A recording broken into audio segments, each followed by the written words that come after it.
What people don't understand up to now is that there are so many unexplained things that happen in the dating scene, na vitu zingine probably you might never hear of them if you are not like, kama you are not too keen on the dating scene, ama haukwangi ati ukitafuta experiences na nini. But you see somebody like me who is looking for experiences actively in the dating scene, nataka kusikia different stories. I kind of hear so many stories ama so many things that happen within the dating scene. Kama juzi I've had an experience where a lady ameachwa na chali yake, and then huyo chali anaendea beshte yake. Kawaida, okay? Nasema kawaida cause the first instinct of a man inakwanga always kuendea beshte yako, cause probably alikuwa ameona beshte yako, so alikuwa ameanza kumtamani hata before muachane. So si chali akaendea beshte yake, so akaanza, it's almost like he started sharing secrets with the lady, and then the lady on the other side bado anakuja anaambia udem. And we were talking with the lady. Unaja dem aliniambiaje? Ati yaki, I wish ningekuwa na kisu sahi niende ni stab. And I'm like, what? And unajua hapo tu ndio watu wanaenda pingi wanafanya something that they regret later. Unapata mtu alifungwa jela just because they did something in the unaona hiyo time tu enye uko angry with that frustration. And I was there to be like, and I had to tell that lady, we achana na hiyo story, hata usifikiri, acha tu na hiyo story, relationship imeisha, wachana nayo, because at the end of the day people get hurt. Unajua ndo kitu watu hawa understanding. So many people get hurt in the dating scene. Like even for me, when I go right now ati nimeingia live show, I have a live show on TikTok. So every time I go on a live show, utapata tu msichana fulani, because I always have like women guests.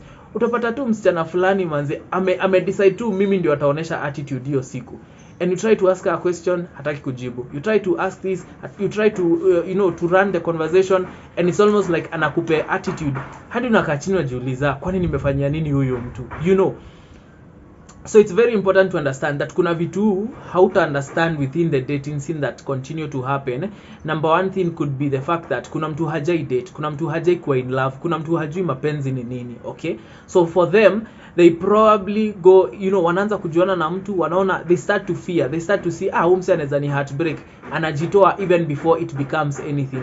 Ama ni wale watu wenye, they've probably been in a point of their life where they have lost trust in people. So yeye kumwambia ati ana fall in love na mtu, haezi fall in love. The second thing you need to know is that people have gone through trauma, okay? Growing up, maybe msali grow up in an abusive family, that's going to affect how they relate in the dating scene. Growing up, probably ali grow up in a family where the father was so stingy, ama the mother was so stingy, hakuwa napewa do, that is going to affect how she or he will kind of relate with people in the dating scene. That's what utapata msichana tu anakuitisha do out of nowhere. It's not because that probably haezi fanyia kazi apate hiyo do, but in the situation that she's in right now, maybe hana place anatoa hiyo pesa. So honestly, sometimes hata ukiona msichana akiitisha pesa, saa zingine si ya raha. Sometimes it's actually people who have real needs. Ni mtu akona mashida zake and hana place anatoa do. And I've met such a lady mwenye anakuambia yeye anakatangwa do sana, So yeye akipata chance ya kuhost kwa klabu atachukua hiyo job, akipata chance ya kufanya job yoyote. And that's why you find that even most people will end up wanafanya OnlyFans na vitu kama hizo. Why are they doing those things? Ama anashinda pale TikTok anaambiwa say tap nini, send gift. Mbona anafanya hizo vitu? Because they're trying to run away from that point of lack. So I grow up in a family where hapewi do, the family probably hawako well off. And so you need to understand that huyo mse ata behave very differently ukianza kumdate ama ukianza kumkatia, okay?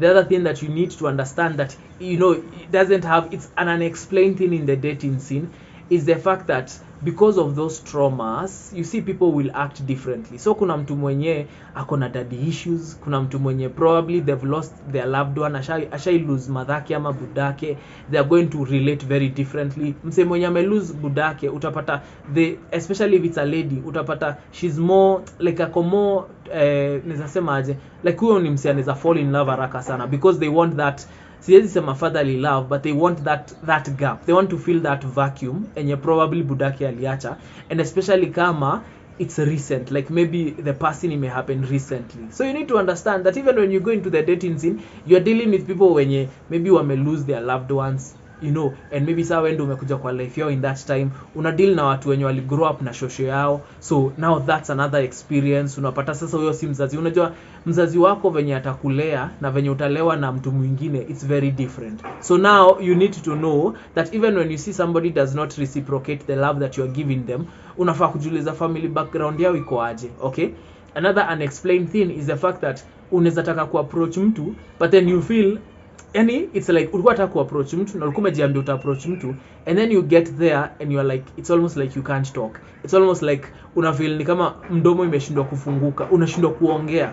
So why does it happen? Unexplained. Okay, because haujui kama ni uoga, and even when you listen to yourself unajua si ati ni uoga uko nayo, ungeongelesha huyo mtu but umefika hapo uka freeze. Okay, that's one unexplained thing also that happens in the dating scene, that you can actually freeze when you had already made up your mind that you're going to talk to a person, and then unafika hapo na realize we by then amwambia nini, ama you don't, it's not even something you're thinking about, but una realize umemiss your opportunity ya kuongelesha huyo mtu.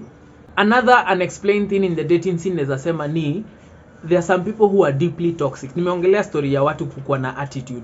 Now there are some people who are deeply toxic. Like always explain where does this toxicity come from? Like mbona una acting hivyo? Why are you so narcissistic? You see? Because ukitry ku explain kwa nini mtu ako narcissistic, kama kwa nini mtu ako toxic, kwa nini mtu anakuongelesha venye anataka, kwa nini mtu ana feel ni kama anaweza toy with your emotions. Like can you really try to understand that person? Like mbona umse anatoy na emotions zangu? Me have been in a situation where a girl tells me niaje nitakuja Friday inafika anakuambia pole sitaweza kumake, nitakuja Monday inafika anakuambia pole nitakuja Tuesday, nitakuja wiki inaisha, anakuambia nitakuja next week Tuesday inapita, Wednesday, Thursday, and you can clearly see that this is somebody who is toying with your emotions and your feelings. But you see, sometimes I've even been in a situation where mtu ananicall, anajua every time they call me I always try to plan a date enye nitamuona ama day enye nitamuinvite. So they call me on a Wednesday because they know I might invite them on a Saturday. Hadi nafika point fulani unauliza huyu msee ni aje, cause usha realize huyu msee hata ukimuita hata kuja. So unafika point uko like akinipigia this round hata sitamuinvite. So they call you and then wako hapo wana realize haya leo kwani haniiti, and actually the lady told me kwani leo honi invite nikuje Sato, and I was like Mr. Q kuje, and it's like nilikuwa namuonesha mimi nishamaliza story, and the lady could not believe it. Why? Because there are some people wako na toxicity ingine enye huwezi explain imetoka wapi. Yani mtu anataka kukuja kwa maisha yako acheze tu na emotions zako na aende, and you can't really explain why they are doing it. All right, scenario ingine ina happen kwa dating scene also that you can never explain is when you try and say by the I'm moving on from this person. Maybe umeona umse kuna venye ana play hard to get sana, ama there's a way two stories and you has connect, and you just get to that place and you are like Mr. Yongelesha mtu tena, and because you've removed your mind from that person, they even stop looking attractive.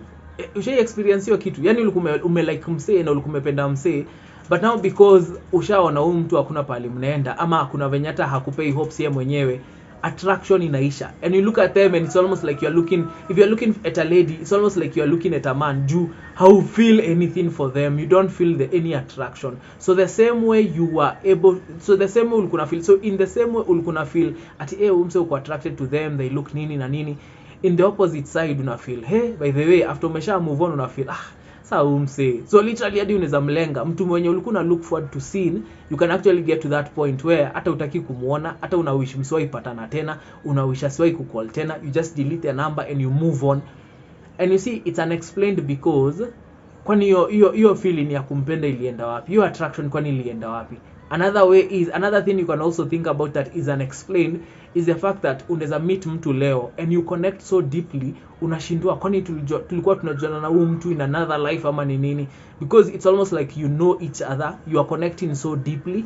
And it's very interesting to know that sometimes you can learn people by observing them and listening to them. Okay, one thing ladies don't tell men, ama one thing ladies I know about ladies is that anytime mna text, do you know some ladies will go back and look at the text, anaangalia text zenye uli text, and so literally they're looking back at the conversation mlikuwa mna have. Why? Because they're trying to understand you. And that's the same thing even for guys. Mi nitawaambia mfanye, the minute you talk to a lady, able listen to everything they say, and then ukae chini umeditate alikuwa nasema nini kwanza, especially when they say a statement and it's almost like you don't catch it immediately. Baadaye unakanga chini unafikiria, bethe what dem alisema hiyo kitu kwa nini, why did she refer me, ama why did she say that thing, and alikuwa jaribu kumean nini. Na hizo ndio vitu watufanyangi kama wanaume, but ladies do that. They contemplate, wanaanza kuona okay, by the way msee akona kapatan fulani, so by the time even a guy is coming, by the time a lady is coming to the point where she's leaving you, contemplate hizo vitu zote, and maybe you didn't do anything, but anafeel huyu mwanaume there's something either they're hiding from me, ama huyu mwanaume actually even though wanaume tunapatanga watu cheat juu kuna kitu ulisema ika out akasema so yeah, that's an unexplained thing that you can actually learn people from observing them and listening to them. Ukisikiza mse unasikia huyu there's something they're not telling me. Gachin Lion